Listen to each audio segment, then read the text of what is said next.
Hi there, today I am reviewing the Acer Aspire 1, a computer that I would dub a sub-notebook, although it isn't a classification they use commonly today.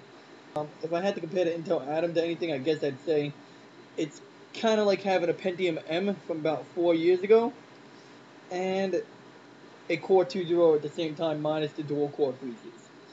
Um, it isn't a dual-core, however, when you go to Task Manager, you're going to see that it can process 2 threads, meaning that essentially this multi-threaded processor, unlike the Pentium 4, does not produce nearly as much heat. It isn't a power guzzler, and thus far I'm pretty satisfied. In the situation of this specific Aspire one that I own, it's running Windows XP Home Edition, which came with it, not the Linux jump-off that you hear about all over the web. In fact, I don't think I can find a single review on the internet that talks about this Acer, which is why I felt like making this lame video using the webcam built into my Acer Aspire 1. If you look in the mirror here, you'll see that the Acer Aspire 1 looks much like the looks a lot like the same Acer Aspire 1 that you see on the online reviews with the lower end model. As with any laptop, you have the ability to control the brightness of the screen, and the control the brightness of the screen through the function keys I find to be essential in mobile computing. Without that feature, you have no way of ensuring maximum. This particular Aspire 1 unique is that as an American model, maybe not because it's American. The way I see it, the Linux that comes with the other Aspire one has a funny user interface. I don't know what is under the hood in that operating system, so for an enthusiast of Linux, I don't know if it's good.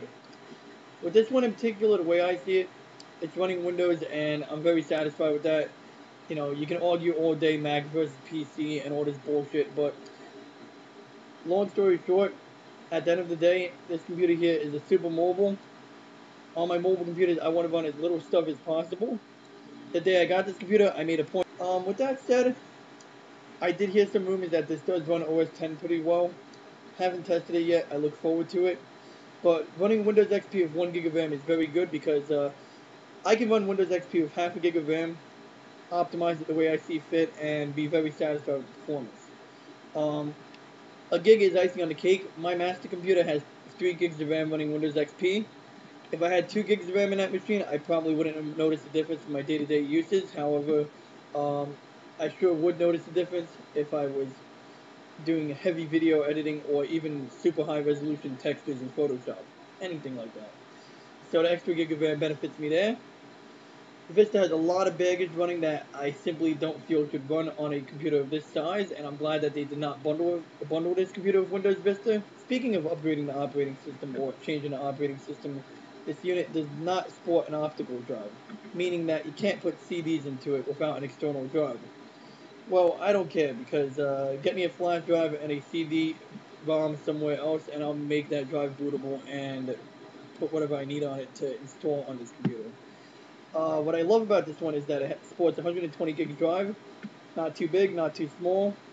On my mobiles, I don't need that much space anyway. Still plenty of space to put movies on here if you want to use this in the capacity of a portable DVD player. And most notably, what I love is, wow, I love everything about this computer. The price, I guess it would be the fact that the fan is always running whenever you use this computer. In fact, yep, it's running right now. But it's not too loud. Some people would say it's loud, but noisy fans never bothered me. It does run fairly cool. When it does get hot, it's usually because the ambient temperature in the room is rather hot. Something that I'm at for, which would be a... And so far, so good. Bring it to a friend's house, hang out. I mean, I'm not even in my house right now. I'm on battery power.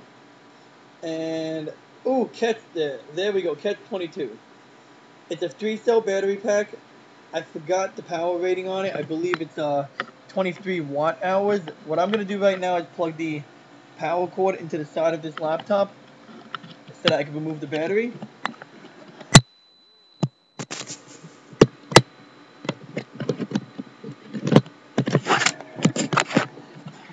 Did I mention this laptop is very light when you take the battery out?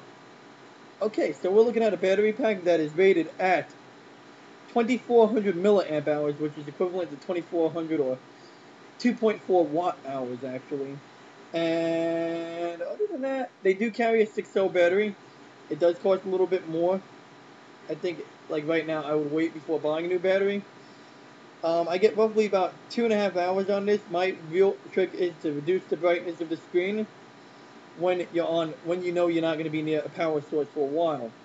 Now, with that said, the biggest complaint, well, hell, the biggest defect, well, not a defect. The biggest quirk about this computer is that when you lower the brightness to the bottom, the screen tends to flicker a little bit. Doesn't interfere with normal operation, doesn't really hurt much, but that's one thing I noticed. Don't really care though, I'm not complaining. Another thing I noticed, however, is that when you're on battery power, the Wi-Fi doesn't always work as it should. This is a problem that was notated on a review with regard to the prototype of this model. But after tweaking it out a bit, disabling some of the power management settings in the Wi-Fi driver settings, I've seen better success. I have a friend who I did not touch any of the settings on at all on his laptop, on his Aspire 1, and we're just going to play it by ear and see if he gets problems or if they go away. If they don't go away and my problems, don't come back, then I will have to, tweak his power management settings to ensure that he gets smooth wireless operation. But with that said, this is a review of the Aspire 1, a notebook I'm very satisfied with. I decided not to include any information about the computer physically because you know what? You can always go on Google. You can always look at another YouTube video that shows you what type of ports are on here. But with that in consideration, I'd say the 3 USB ports, 2 on the right, 1 on the left, is plenty good. If you want to have Bluetooth in here, you can get a very small Bluetooth USB adapter. You can also solder one internally. I saw a tutorial online.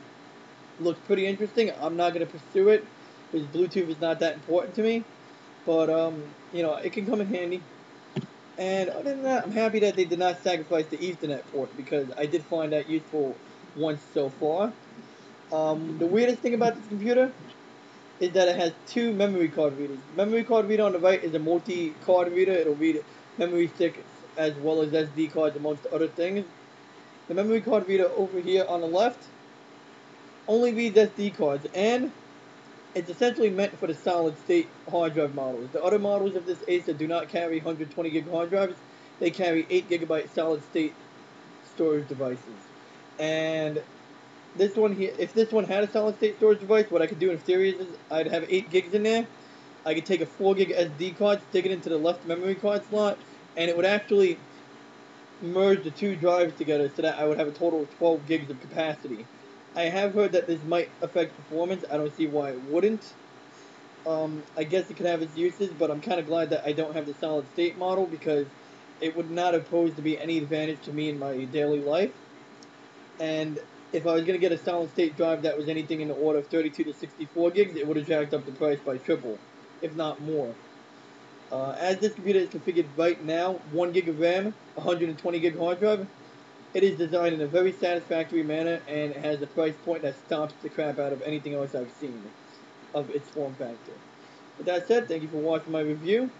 I will probably never do one of these again. But I look forward to seeing your comments. Good day.